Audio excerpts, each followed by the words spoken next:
In this video, I'm operating under the assumption that you are already proficient in factoring quadratic trinomials or factoring quadratics in general. If not, then watch a factoring review video first. But now we're going to add in this extra step of solving quadratics by factoring. So the difference with solving quadratics by factoring is you'll see an equal sign somewhere in your problem. If there's an equal sign, you don't stop once you have the quadratic factored. We'll get to that here in a second. So step one of solving a quadratic by factoring is to make sure that your equation equals 0. And in this case, it does. Second step is to factor. We've got x squared minus 9x plus 20. Ignore that equals 0 for a second. And so our two binomials will say x minus 4 and x minus 5. And if we were just factoring, we would be done at this step. But because it says equals 0, we need to use what's called the zero product property, which says if this product equals 0, then one of these factors, or at least one of these factors, is equal to 0. So we're going to set each factor equal to 0. And then we're going to solve. So in this first one, I would solve by adding 4 to both sides of the equation. And so I get an answer of x equals 4. And on the second one, I would add 5 to both sides of the equation, and I get a solution of x equals 5. For quadratics, what we just found, these solutions are your x-intercepts of the graph. Sometimes we also call them zeros or roots. But that's what we're finding when you are solving a quadratic, the x-intercepts of the function. Let's try another example. On the next one, it does not equal 0, so that needs to be our first step. We're going to subtract the 45 from both sides of the equal sign. Always make sure you're combining like terms appropriately. In this case, there's no like terms, so x squared plus 4x minus 45 equals 0. And from here, we factor like we have been. The two numbers that multiply to negative 45 and add to 4 are 9 and negative 5. Our factors are found. If we were factoring, we'd be done here, but we're not factoring, we're solving. So now we're going to set each one of those factors equal to 0. To solve the first factor, subtract 9 from both sides. We get x equals negative 9. To solve the second factor, we would add 5 to both sides to get x equals 5. On the next example, our equation does not equal 0 again. Although it might be tempting to subtract 2x squared from both sides for efficiency's sake, I would suggest moving the 6x and the 80 over to the left side instead of moving the 2x squared over to the right side. The reason I would do that is I like to keep my x squared term positive. It's easier to factor. In this case, it wouldn't really matter, but in general, it's easier to factor that way. So I just keep my x squared term positive. When we're factoring, our first step is always to look for a GCF, and in this case, there is a GCF of 2. So we can take a 2 out of all of those terms, and we get x squared minus 3x minus 40. When we're factoring, just to factor, that 2 is important. When we're factoring to solve, that 2 is not important, because at this step, I could really just divide both sides of the equation by 2, and that 2 just disappears. When you're not solving, when there's not an equal sign in your problem, you cannot do that step. The GCF is important. But because I did that step to both sides of the equal sign, I'm allowed to do that. And now we're just factoring x squared minus 3x minus 40. Two numbers that multiply to 40 and add to negative 3 are negative 8 and positive 5. I use the zero product property, which says set each one of those factors equal to 0 and solve. X equals 8 x equals -5. And again, those are your x-intercepts. That's what we found. All right, let's look at some that are just a little bit different than the ones we did. None of these are trinomials. They're all binomials, which means there are 2 terms instead of 3. In this first example, because our first step of factoring is always to look for a GCF, I notice that my GCF is x. Both of these terms can be divided by x, so I'm going to take an x out. And what's left is x plus 7. What we cannot do, though, in this case, is to divide both sides of the equation by x. You can divide both sides of the equation by a constant, but not by a variable. And the reason why is we don't know if that variable is 0. If it's 0, you can't divide by 0 in math. So that x is important. One of our solutions is going to come from that GCF. So I'm going to set each one of those factors equal to 0. The x counts as a factor. Greatest common factor. And then I solve. This first one is already solved for. That means one of our solutions is at 0, or one of our x-intercepts is at 0, 0. Our other solution, when I subtract 7 from both sides, is -7. Before we factor this next example, we do need to make it equal 0. So I'm going to subtract the 18x from both sides of the equation. So I have 3x squared minus 18x equals 0. And again, we always want to check for a GCF first. We do have a GCF here. Not only can both of those terms be divided by 3, but we can also take an x out of each one of those terms. 3x squared divided by 3x is x. Negative 18x divided by 3x is -6. Remember, taking out a GCF is like the backwards distributive property. If I were to distribute that 3x back out, I should get what I started with. So I have 2 factors again, each have an x in them.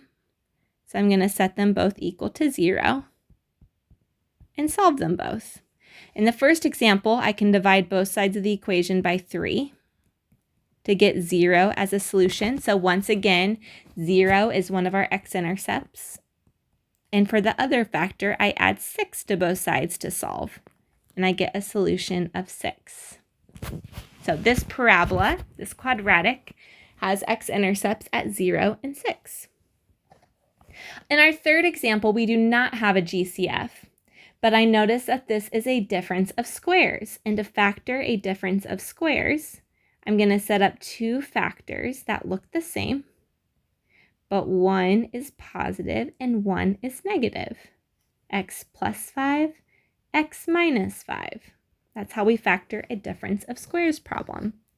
I'm going to set each of those factors equal to 0 and solve. So I get 2 solutions, one at -5 and one at +5. All right, same idea from here on out. Our factoring is just going to get a little bit more complicated.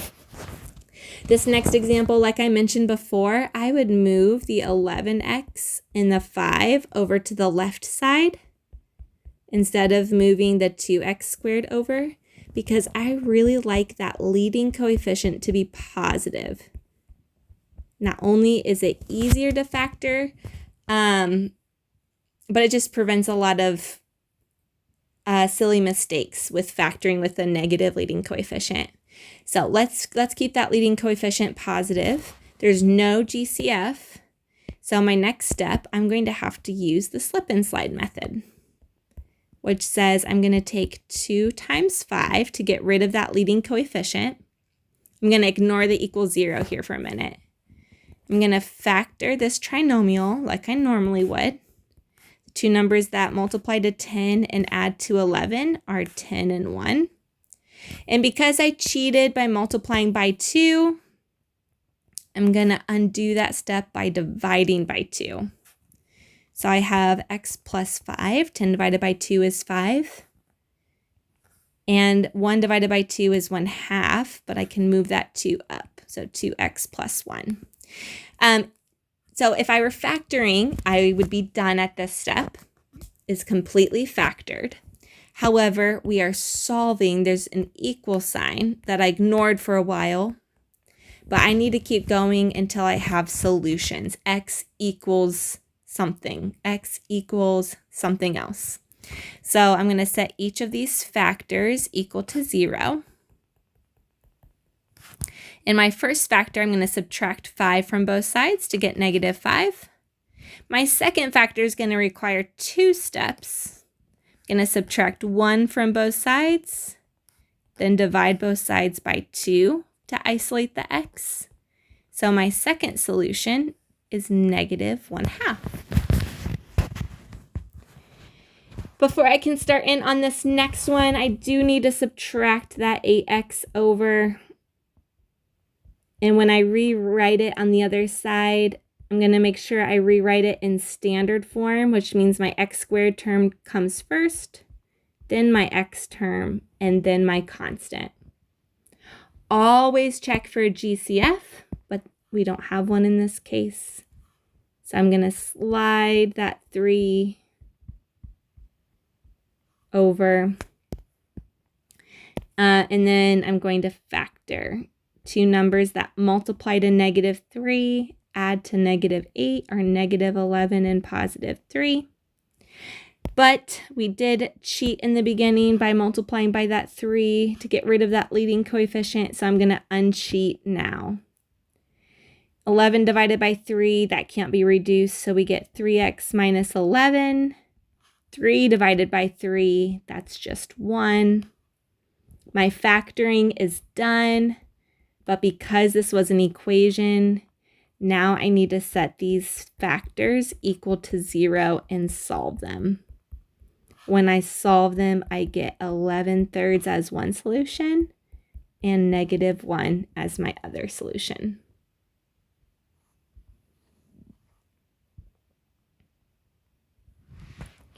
Same idea, different examples. This first one already equals 0.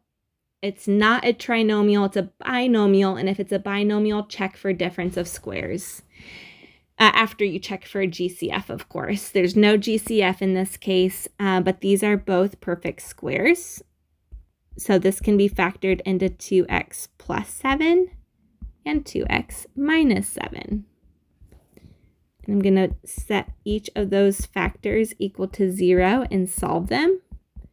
And when we do, we're going to get a negative 7/2 and a positive 7/2 as our 2 solutions. Another example, now my x squared term is negative, so I am going to add that to the other side. Because I want the x squared term to be positive before I factor. So I have a 2x squared, I have a negative 12x, and I have an 18. Don't forget to check for a GCF. In this case, there is one. I can take a 2 out of all of those terms. So let's do that. I get x squared minus 6x plus 9 equals 0.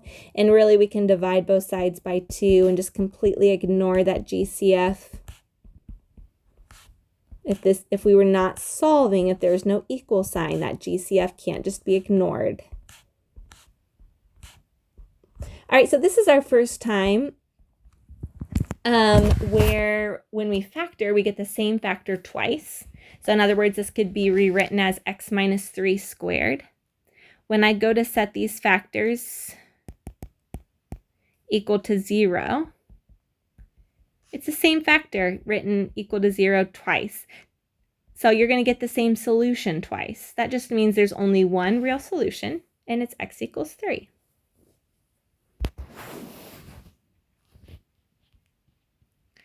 When a problem tells you to find the zeros of the function, that's just a fancy way of saying find the x-intercepts. And finding the x-intercepts is just a fancy way of saying find the solutions. We call them zeros because zeros happen when your function equals 0. So you would just plug in a 0 for your function value and then solve just like we have been solving, in this case by factoring. I'll do one of these. I just wanted to show it written another way. So there's no GCF, so I'm going to use the slip and slide method. The two numbers that multiply to 12 and add to 7 are 4 and 3. Because I multiplied by 4 in the beginning, now I need to divide by 4. 4 divided by 4 is 1. 3 divided by 4 can't be reduced. That becomes 4x plus 3. And then because we're solving this, I'm going to set each one of those factors equal to 0. We get solutions of -1 and -3/4. Show you what word problems can look like. We'll set them up together. First one says the height of a diver above the water during a dive can be modeled by h equals -16t squared plus 8t plus 48, where h is the height, t is time. Find the time. So we're looking for t. That's what our question is asking. It takes for the diver to reach the water. Well, if we're looking for time, then that means it told us what the height is. If the diver is reaching the water, that means the height is 0. So this just means plug in a 0 for the height and solve for t. We've been solving by factoring, so we'll continue to do that. In this case, we've got a GCF of -8 because I'm going to make sure my leading coefficient is positive. So I'm going to take a -8 out of each one of these terms. You can divide both sides by -8 to get rid of that. And then I still have to use the slip and slide method to factor this more completely. The reason I wanted to do some word problems, though, is to show you that with word problems, even though we typically get 2 solutions, a lot of the time, one of your solutions does not make sense. So we get 2 factors, t minus 2 and 2t plus 3. The factor of -8 we can just get rid of way back here. And so when we set our factors equal to 0, we get solutions of 2 and -3/2. Well, what we were trying to find is the time it takes for the diver to reach the water, and our time is measured in seconds. It doesn't make sense to have negative seconds. So even though we got -3/2 as an answer, the only answer that really makes sense for the context of this problem is 2. So that's the answer we're going to go with. We have another context problem on this one. It says the area of the rectangle is 84. We need to find x. And we know that to find the area of a rectangle, we take the length, which is x plus 7, times the width, which is x plus 2. Right, that's just basic area formula. Length times width equals area. Just substituting what I know. But to solve this, it needs to equal 0, not 84.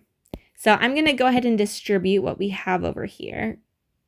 X squared plus 2x plus 7x plus 14 equals 84. I'm going to subtract that 84 over so that it equals 0 instead.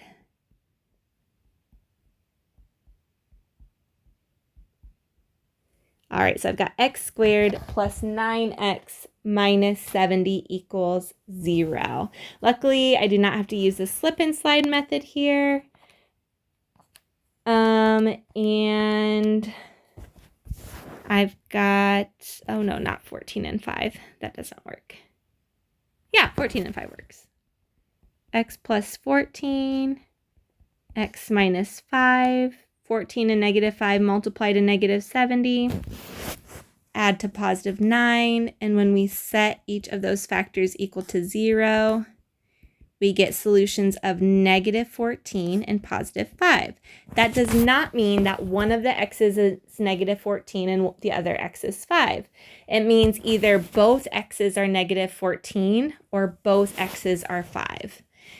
If both x's were negative 14, that means the length of this rectangle is negative 7 and the width of the rectangle is negative 12.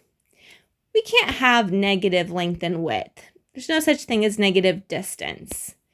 So even though we got negative 14 as an answer, only 5 makes sense as a solution. That means that the length is 12, the width is 5 plus 2, which is 7, and if we multiply those together, we get 84.